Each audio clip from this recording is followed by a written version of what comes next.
What up, y'all? It's the Three Leaves, and we're back after a long break. As you can see, we updated the equipment, better camera, better green screen, lighting. You know, we had to upgrade. But today we're watching a video called "Do White People Experience Racism?" by Jubilee. So I'm not gonna waste any more time because we took up a lot of time. So let's just get straight into the video.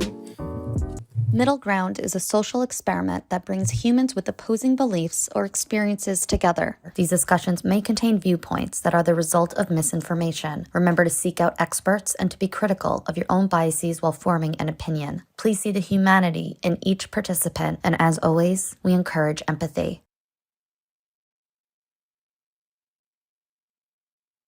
Two things can be true. You can have had a very hard time. Privilege is not just limited to white people, but to say white privilege doesn't exist from a historical context, to me, is respectfully absurd. Okay, before we watch the video, so do you think white people can experience racism? Not really. Why not? Because they've been the racist one towards us. Why could Whoa. Watch your wording. Watch your wording. My bad. So what you're saying is that they can't be oppressed when they're the oppressors. That's what you're saying?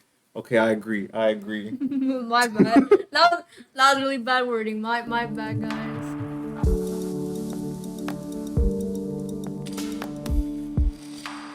Step forward if you agree with the prompt.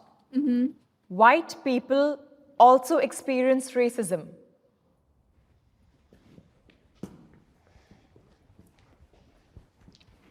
I gotta hear this. I think racism is definitely not a one race against the other. It goes all ways. It doesn't matter if you're white, if you're black, if you're Asian, it doesn't matter. You could experience racism no matter what color your skin is. I think that people have a propensity to kind of have an aversion towards what's different from them.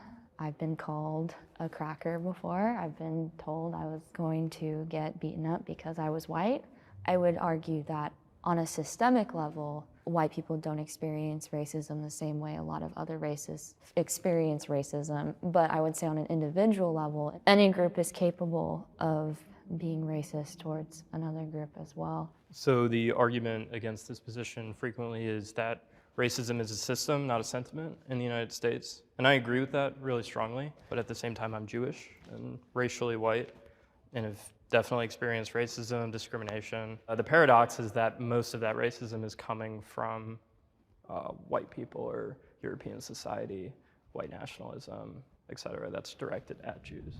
So basically, he basically just said that he's Jewish and he experienced racism from other white people because of him being Jewish. Yeah. Interesting. I wonder what this old guy's about to say. And I'm Jewish. Not I'm proud same. of being Jewish and being connected to an ancient religion and culture, but I'm not proud to be white, I would say. White privilege, I think, is an aspect of American society. I think it exists. When I go to a job interview, I don't have to worry about my hairstyle or the way I normally speak or my name. And that's something perhaps a black person would have to worry about. Can they disagree a step forward? Honestly, with the whole job interview process, I'm not gonna lie. You do get turned down a lot. I'm not gonna lie. You do get turned down a lot. So it's the white privilege. Well, honestly, I wouldn't even say it's white privilege. I would say it really just depends on like who is the hiring manager at the job. Because if let's say like a black person is the hiring manager, they're looking to hire other black people because it's just easier to work around. But if a white person is the hiring manager, then they're looking to hire white people and then Hispanic, so on and so forth. But most of the time, usually the people in position to hire other people are white people. So it makes sense that, you know, they're looking at other people like, I don't know. Yeah. Okay, I get it.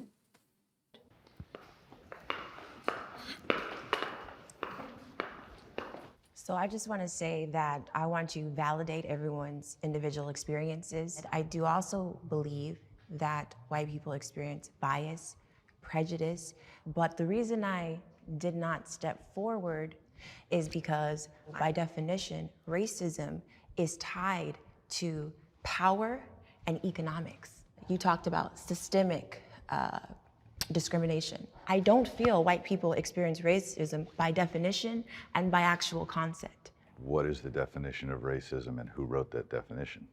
In the late 1500s, early 1600s, there was slavery. They started bringing over slaves, but there was really no concept of classifying people in terms of race. It's just we're bringing these people over and they're slaves. What ended up happening is some of the slave owners who were white started mixing with some of the slaves. And now here you have these black people that look like the people that are owning things. So they're like, whoa, whoa, whoa, whoa. The theory of race was formed to classify a group of people who would be lesser than and have less economic power, and this would be imposed against them for hundreds of years. So that has not been the white experience in this country, but it does not invalidate the things that white people experience. It's just not racism by definition. Is it prejudice? Is it bias? Is it wrong? Yes. Mine is simple. If one person treats another person differently because of the color of their skin, to me, that's racism. I will tell you that I was stopped by the police plenty of times when I was a young man. You know what? You know him saying that, what that's like? Him saying that is basically how people be like, I'm not racist. My friend's black. That's what that's like. That's what that's like. Oh no. Look at her face. She already so looked annoyed. upset. Yeah. And I will also tell you that I then decided to spend 35 years as a policeman. I'll tell you that I stopped lots of kids coming home from school. Depending on who it was that I stopped, the first thing out of their mouth would be, you only stopped me because I'm black. And I would say, you're driving a sports car with a back window that's this big, I can't see who's driving, and I stopped you because you're doing 95 and a 55. I had no idea who I was pulling over until I stopped you. Now, if I treat you differently because you're black, then I'm a racist. But if I write you the same ticket that I was going to write you before I knew who was behind the wheel, I'm not. So I'm glad you used that example, and I want to commend you for your service for our country. But I do want to say, because I've actually taught classes for the LAPD and for their cadets about these issues. But what I can say, which is a statistic, and which is also a fact, is that 60% of our prison population is African American. Different issue. Wow. Yes, but let me finish, please. Is African. I mean, I see where she's going, but I don't feel like you can have that into what he's trying to say, because different demographics have different issues. And also, like, when you're coming from certain neighborhoods, then it's also like, if my neighborhood is predominantly black and I have an issue in my neighborhood and people get arrested that are black, then of course there's going to be more black and Hispanic people in the prison. But it just depends on also like things like class and stuff like that, and then how you grew up. True. It's like a lot of things. I don't really feel like it just depends on what she's trying to talk about, how like, oh, well, cops are just targeting and locking up these people. I don't feel like that's the case. Yeah. American males, right? When you go into a system and you are kept in that system and you're cycled through probation and there is a systematic sequence of oppression, that's not happening to white males. So it's bigger than just the stop itself. It's the system. My name is Sierra. I'm an actor, a speaker, and a human rights activist. I'm very proud to be African American, to be black. The challenges that come with being black, also being a black woman, are very real. I'm at a place in my life where I'm acknowledging these things are real, discrimination is real, the systematic oppression of black people is very real, but I will succeed in spite of that. The police force is foundationally racist.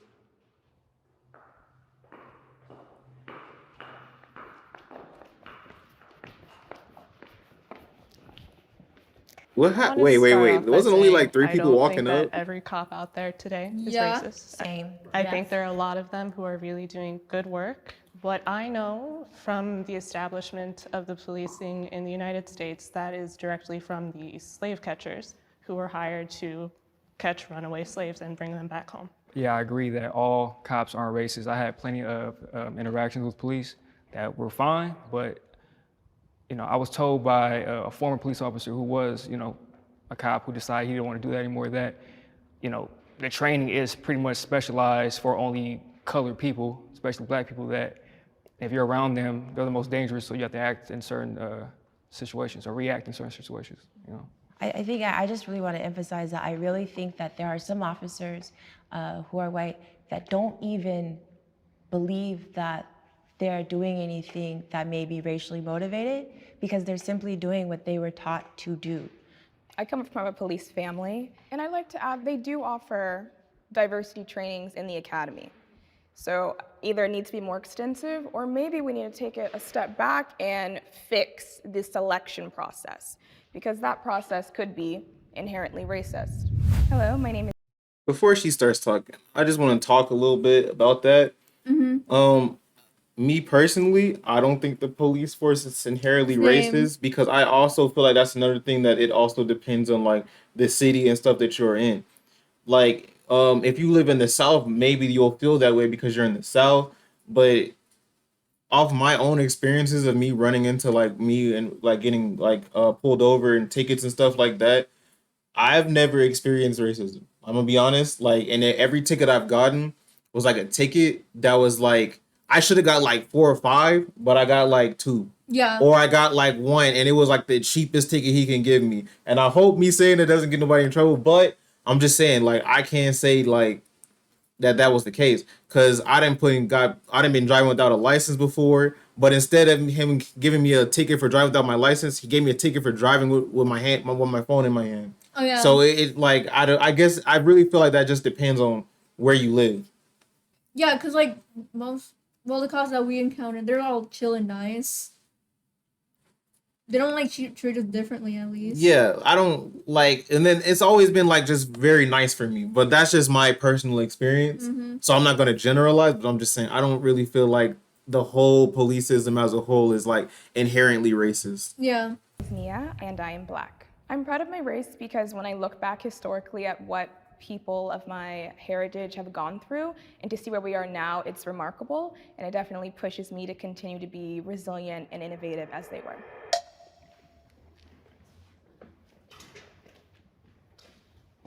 Historically, people formed groups, villages. Some people were hunters, some people were farmers, and then you had whoever was going to protect the group. And over hundreds of years, thousands of years, whatever it is, that's how we wind up having cops, firemen, armies, and navies.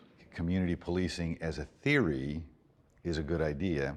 As a practice, it has some hiccups. When I show up at your house because you and your husband got into it and he beats you up and I'm friends with him, so do I want to take him to jail? He's my friend. Or I live in the same neighborhood and I go deal with some guy who's a really bad dude and he says, I know where you live, I know where your kids are. So to some degree, we have to have a little separation.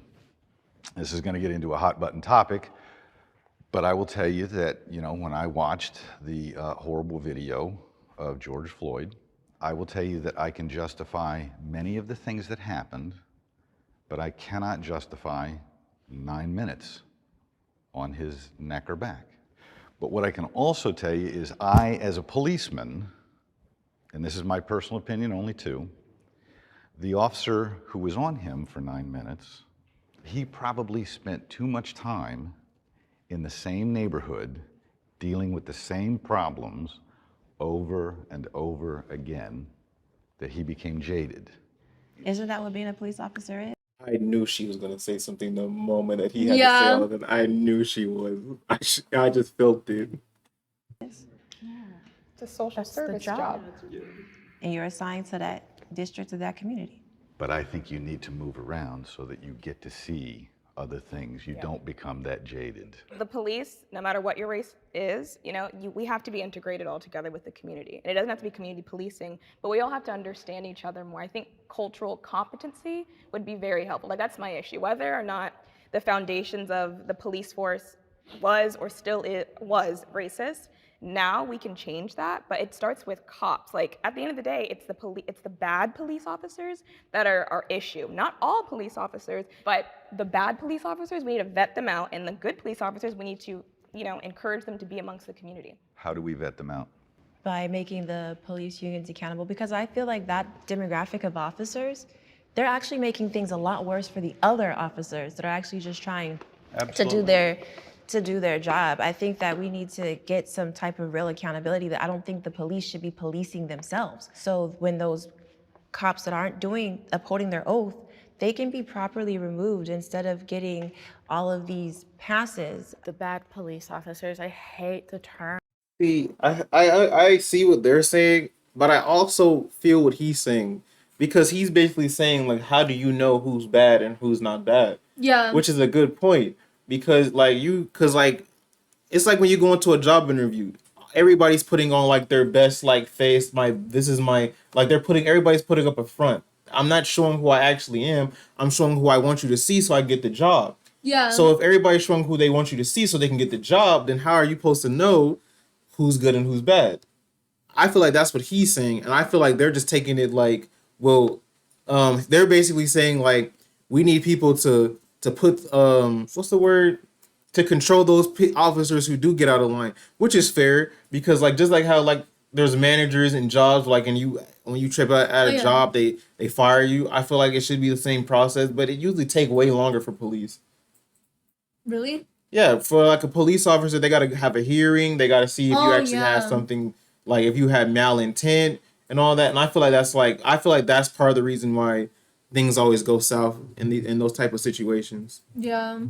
I'm like the bad apple. It's like, no, you're a faulty grenade. Like you're ruining your whole And I'm gonna be honest, I did not know she was biracial until it said it. department reputation. Well, I feel like I was I never really paid attention, Same. but I did think she was white. held up to higher standards working at Whole Foods sometimes. I got 3 chances out, but like Derek had so many 17 reports before George 17 Floyd. reports. It's like, get him out of there. What are you guys doing? 18 complaints filed against him before he killed Floyd. Yikes. Wow. Do you think police officers, and I genuinely am curious, do you think they should get paid more? I think police officers should get paid more. I also think police officers should do less. Why do I get sent to all of the mental health cases? Why do I get sent to all of these things? Now, I'll tell you why I get sent to them, is because we'll stop sending the police there, and then something horrible and tragic is going to happen, and they're going to say, why didn't we have a cop there? Do you think we need to have different divisions like mental health and just other? Do you think police should get paid more?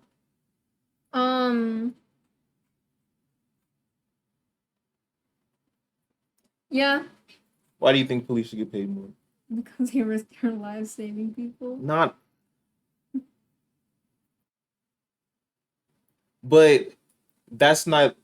You make it seem like that's like an everyday thing. That's not like an everyday thing. Most police, you've seen it. Most police just sit and they're waiting for something to happen. You're right. So I don't really feel like. I don't really feel like they should get paid more, because if anything, the people who should deserve to get paid more are like teachers. They have to deal with kids every definitely day. them. Teachers deserve to get paid more. Police, I don't really know, because I feel like there's problems that need to be fixed first before we talk about paying people more. There's more problems that they got to fix first. Yeah. No, but teachers definitely should get paid more though. Definitely. Like, imagine you being a teacher and somebody swinging on you.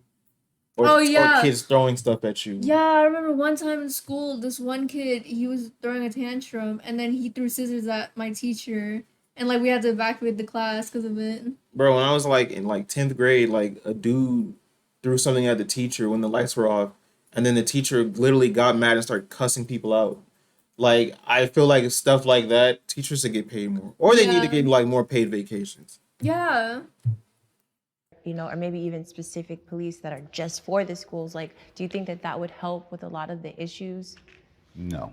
We do have specialized police officers in certain things, but if we keep specializing and we get so compartmentalized that I can't go, I'm right across the street from you when you're screaming for help. Yeah. That's not what I do. Got to go find the guy that deals with screaming women or whatever it is. My name is Jimmy. It was good having a and guy who's a I am a police retired officer. police Yeah. officer. I'm not going to tell you that there are no racists on the police department. I don't think blacks were historically treated fairly under the law. I think that we have made great progress, great strides. I think we have to continue to get better, but I also think we probably see racism to this day in places where it maybe isn't. I sometimes wish I was a different race.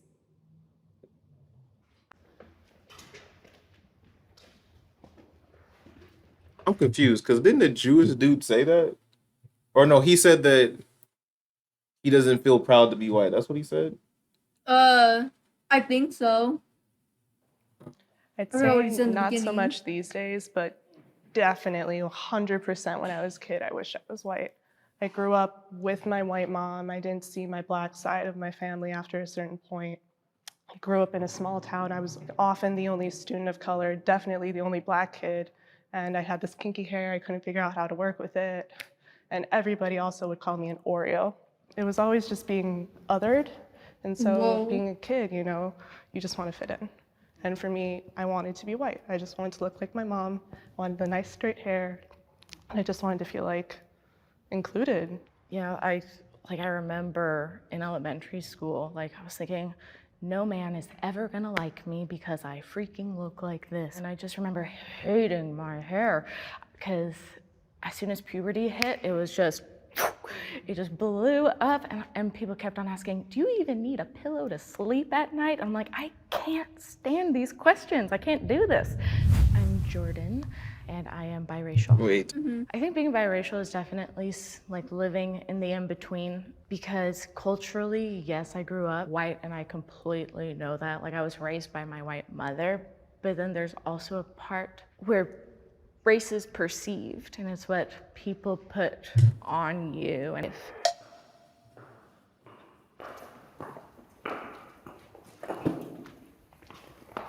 It's so interesting because I grew up in predominantly non-Black communities, and for some reason still being the minority at home in the family as well as in school and in the world, I was always so proud to be Black. I actually really yearned to be around other Black people. So thankfully in college that was an experience where even though we made up a small community, I was still able to, okay, this is people that look like me. I was in the military for 6 years, and I was usually the only Jew in my battalion. And I think that isolation produced a sort of pride and understanding of who I am. And where I Wait, so I'm confused. Is being a Jew a race? I thought it was a religion. I know the religion too. I don't know. come from, so. I have never wanted to be anything different than what I was, but that's because I really never thought about it. And to your all's point, maybe, I don't know, but maybe people treated you that way because there is this sense of wanting something that I haven't ever had before. I'd love to have a Lamborghini. You know what I mean? It's different than any other car I've ever had. It's different than what I grew up with. I think personally for me, I was actually adopted by. I was about to say, I ain't heard him my talk the parents whole video. in a very diverse family. I think 6 out of the 8 of us are all adopted, all different races. I kind of have my own story apart from everyone else. And the same for everyone else that was adopted in my family. They have their own story. I always had pride in it, but at the same time, my parents are my parents no matter the color of their skin. It's the people who raised me, and they raised me just to not look at it through the lens of race, and that's what I've always done, and I've never wanted to change my race at all either. I'm Joshua, and I'm Black. I've never experienced racism. I've experienced stuff from people from my own race. I grew up in a white family by white parents. I was constantly called whitewashed. It upset me, but I didn't let it get to me. Being Black in America, to me, is just being an American in America, just like any other person. White privilege exists. We all should be stepping up for that one. Yeah. My God, I was about to say we all should be stepping up for that one. America was founded by white people, for white people at the time. All of the institutions were designed to benefit white people. So, of course, white privilege lingers into society today. You can't deny that. Where I would argue with you just a little bit is I think we throw out the term white privilege far too often for things that aren't necessarily white privilege. I've got to agree with you completely on that one. I think there's generational white privilege for sure, but I think now it's almost used as a reason to not try as hard. If we stop doing that, just really like work for it and not use white privilege as an excuse, then we could really get somewhere as in the Black community. I would respectfully disagree. Like, all of that is true to an extent. Like, I graduated university during the pandemic, the height of it. I went abroad for university. I got 2 degrees. I graduated with honors. Learned to speak 2 languages. I should have been able to get a job right away, right? No. It took me 9 months before I was able to get a job. Had to go completely outside of my field. But then when I looked at all of my white colleagues. Well, I'm gonna be fair. Most people who go to college don't usually get a job for what they went to college for. True. Most people, to be fair. Who were in my program, all of them were hired immediately. I need to introduce you to my daughter. Plus, they probably had connections. Because they probably had connections. We gotta be fair. Because most of them probably had connections. Like from what she said, I don't know, I forgot what she said that she went to school for, but most people have connections. They already have people lined up for like, oh, this. That's what college is also for networking. Yeah. So they probably had the connections already. She's white. Took her a long time. And I'm not saying that. I'm saying and just she didn't get her job in what her degree is in either. I respect that, but my point is saying me comparing myself to the white students who were directly in my position, they're successful, I'm not. This country was founded upon white people coming and then putting in act Jim Crow and other laws saying. That's also kind of what Joshua was saying. Joshua was basically saying, like, if we stop saying, well, everything is because of this, and this is the way that it is, then we would get a lot farther. And then she basically was saying, like, they're successful and I'm not, but you are successful. You got 2 degrees. You are successful. It's the way that you look at it. Because in your eyes, you might not be as successful as them, but you are successful. Mm-hmm. Because you got 2 degrees, and even though it took you all to get a job, you still got it. Because it could have been worse. I also feel like a lot of people don't understand that most things could be worse. Like, you could have been at McDonald's or something. Like, it could always be worse. Or you could have never gotten a job for your whole degree, and you probably would have felt like you wasted your degrees. Oh, yeah. Yeah, I 100% agreed with the dude. That if you are not white, you are genetically inferior. You are not even a person. And some of those laws are still, and those systems are still in place today. 2 things can be true. You can have had a very hard time. Privilege is not just limited to white people, but to say white privilege doesn't exist from a historical context, to me, is respectfully absurd. Something that I learned about recently is the privilege that exists in the medical field, specifically relating to the birthing process in giving epidurals. There was a study that's recently, or was debunked, that said that Black people have a higher tolerance for pain, which then has been falsely used by people who help support births in being hesitant to provide the epidurals for Black women giving birth. A lot of women die in childbirth. I don't know the exact statistics. So 3 times more likely Black women are to die. Thank you. The fact that... Dang, she knows all the statistics. Wow, Jesus. she did all her research. I'm impressed. That is sad, though. Honestly, I didn't even know about that. Me neither. I will be taken seriously. More seriously than a Black woman in my place if I should be giving birth at some point. I see that as just an absolute privilege. My name is Bryn, and I just graduated, and I'm currently gaining hours to becoming a licensed therapist. As a therapist in school, we were taught to approach things with what's called cultural humility.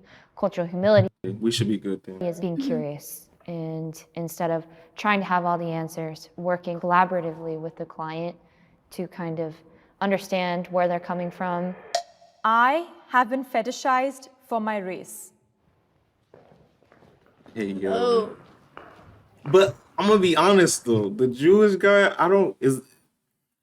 wait. What is Jewish race? Because I'm confused. Jewish identity is also commonly defined through ethnicity. Oh, okay. Okay. My bad. You got it. You know, You got it. the standard one. Oh, you're pretty for a black girl. I'm like, that's not a compliment. That's so weird to say. And like one of the go-to pickup lines for men, they're like, oh my God, what are you? I'm like, this is not cute. I'm tired of having this conversation. This is lame. Yes, I know I have green eyes, hazel eyes. Like, let's move on. I think Black women in particular are just extremely sexualized and fetishized. Every day I go out, I'm making sure that my outfit is, okay, because I don't want to draw certain attention. The way I wear my hair, if it's in an afro, if it's in puffs, if it's in braids, I'm going to get treated differently. Yeah, every single day something happens. So there's a form of positive anti-Semitism where Jews are perceived as like being put together, coming from money, being doctors, lawyers, and women are attracted to those sort of things. And then also too, like all Jewish men are circumcised. Some women have that. That is true. You ever seen Family Guy? There's a Family Guy like the Jewish song in Family Guy. No. You haven't seen it? Mm-mm. It's like. You just gonna play it? Yeah, I got you. I got you. I gotta get a Greenstein or a Rosenblatt of my very own. Nothing else has worked so far, so I'll wish upon a star. Wondrous dancing speck of light, I need a Jew. Oh my God. Lois makes me take the rap, 'cause our checkbook looks like crap. Since I can't give her a slap, I need a Jew. Yeah, but you see how he's talking about the money and stuff? Yep. Like, yep. Bro, okay. Preference. So I've definitely experienced it, but I feel like it's a sort of subtle, trivial thing. Like it never really bothered me, but it's occurred nonetheless. Yeah, I've had experiences in high school, college. People ask me to stop me, mainly women. Like, oh, are you Egyptian? Or are you black in this or black in that? There's always something. It's always black in something else. And I'll let them know what I am, and they'd be like, oh, that's exotic or something crazy. My name is Dino, and I am biracial. I don't want people to think that I'm like split between being black or white. I acknowledge that I'm mixed and I'm biracial, but for the most part, growing up, I was always considered black. I consider myself black. My family did as well. So I don't think we should live in a colorblind society, but I also don't think we should stay stuck and feel like we can't move forward and still thrive and accomplish things because of our skin color and where we live in America.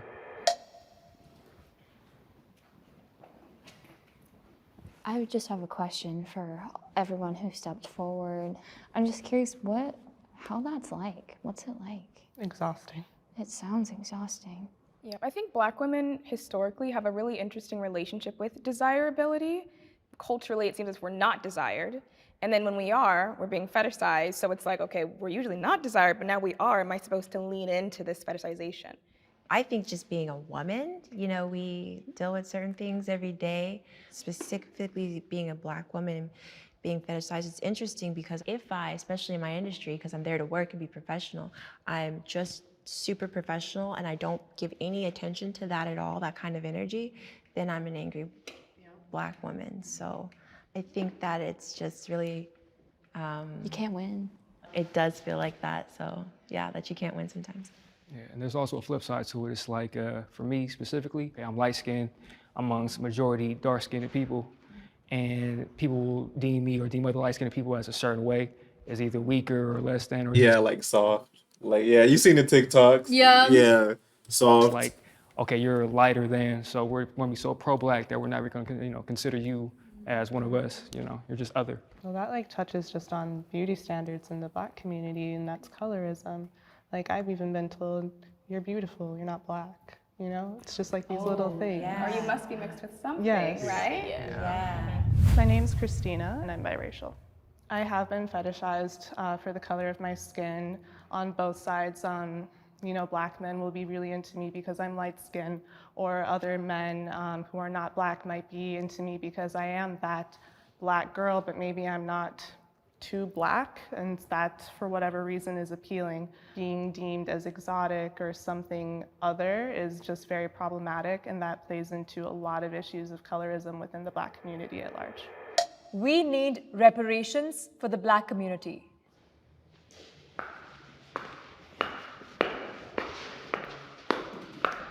I don't think people need like individualized like paychecks. Like I don't think that's gonna like work. But I think pouring funds into communities who could really use it, building jobs there, more education there, like more opportunities would do. I'm gonna cut this out the video, but I've been thinking about this the whole time I've been watching the video. What? What if she's not? What if, because she doesn't look mixed? Am I wrong? Am I tripping? She looks mixed to me. Really? A little? Oh no, I don't know. I just thought she was white. I'm gonna be honest. Transracial. Dang. Then she's transracial. Oh, so much. Like that's how I hope see I it remember to should cut be. that out. Anytime that black communities in the U.S. try to, you know, pull themselves up by the bootstraps, they were attacked. Like, I think it was in Tulsa, they bombed the city. Black Wall Street, it was completely destroyed. So again, something needs to be done. When the Civil War ended, there was a representative from Ohio, I can't remember his name, but he was a radical Republican and advocated for the phrase 40 acres and a mule for every emancipated slave. So there was supposed to be reparations, and there never was. And I think especially as a Jewish person, I mean, Jews received reparations for the Holocaust and are still receiving them. And in my mind, there's no amount of money that will ever undo the wrong of the Holocaust. So that you could, all the money in the world will never make it right. But I think the idea and principle of reparations is good. Logistically, I don't know how it would happen.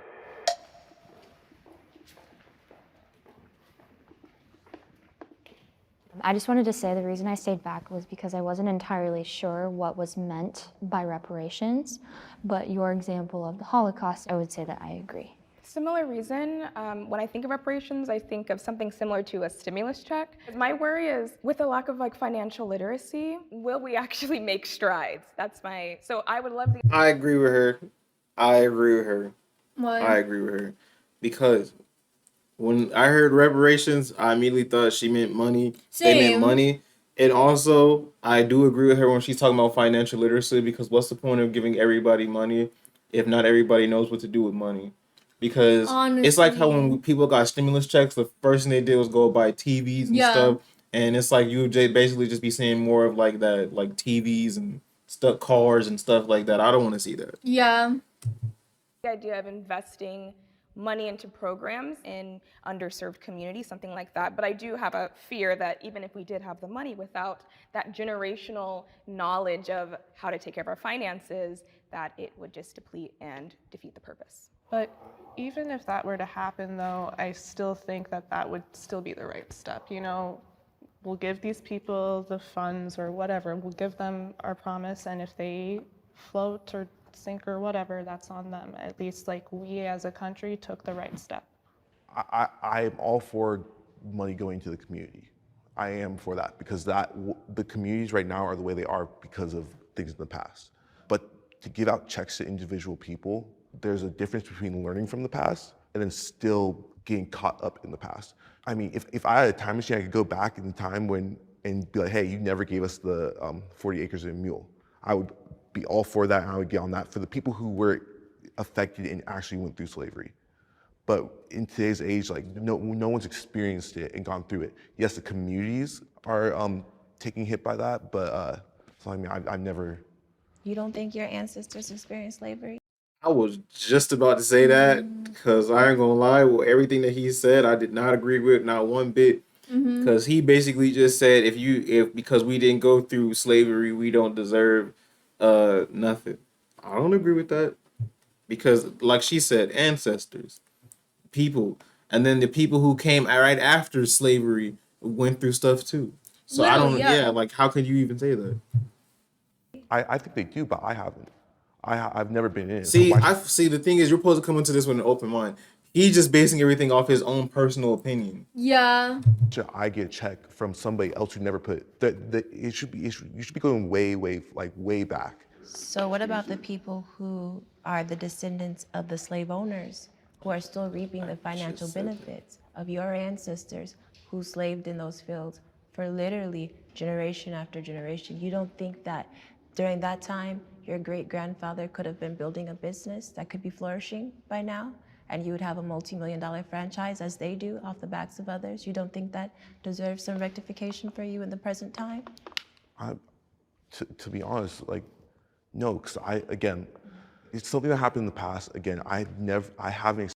Brother, my brother in Christ, you are literally saying what white people say when they say, "Oh, why are you still talking about it? It didn't happen to you." That's literally how you sound, bro. Bro, you should have just kept your mouth quiet on this one. I ain't gonna lie. I'm doing fine right now. I'm doing fine, and I'm not going to be all upset over somebody. Just look at her. Look at her face. She's just like, man, this brother is lost. He's lost. His ancestors, who I don't even know who enslaved my ancestors. I don't need it. I have no reason to have it. So for me personally, I'm not upset about it, but I do feel my grandfather, on his side, they were the first family in the state of Texas to actually file for reparations. And for me, I'm succeeding in spite of that. But to this gentleman's point, when the government says, hey, we're gonna do a thing, obviously the government in itself saw the weight in the air of the wrong, just as the German government did. I think if I want to buy 90 gold chains, that's my business. I think it would be unfortunate, but I think that if I'm entitled to something, I think it should be in the same fashion that the people of Jewish descent got it. I think it should be in the same fashion that the people that are Japanese descent got it. She got a point. You might think it doesn't affect you, but overall, I think that we have been greatly impacted by slavery, even up to current. I just choose not to focus on it nonstop so it doesn't become something that holds me back. But I definitely think it's something that we're entitled to. Thank you. I agree. Shout out to her. That was good. Like I said, there was a lot of things that I didn't agree with, a lot of things that I did agree with, but all in all, wait, did we even get to the point of do white people experience racism?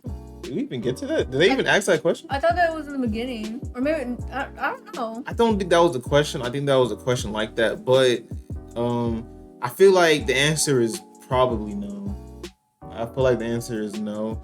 Oh yeah, they did in the beginning, but they basically said anybody who experiences this it's racism. But I don't really I don't know, bro. I don't really feel like white people experience racism at all, to be honest. Same. And white privilege does exist. Yeah. And I don't know what this dude was talking about, but I would definitely love to get my reparations just in general, because like they said, if the government said they're gonna do something, then they should follow through on that. Yeah.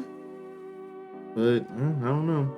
But anyway, thank you guys for watching. If you enjoyed this video, make sure you like, comment, share, subscribe, and we'll see you on the next video. And trust me, it won't take as long as this one did. I know it took forever. It's not gonna take as long. We're gonna try to be back next week. But peace. Bye.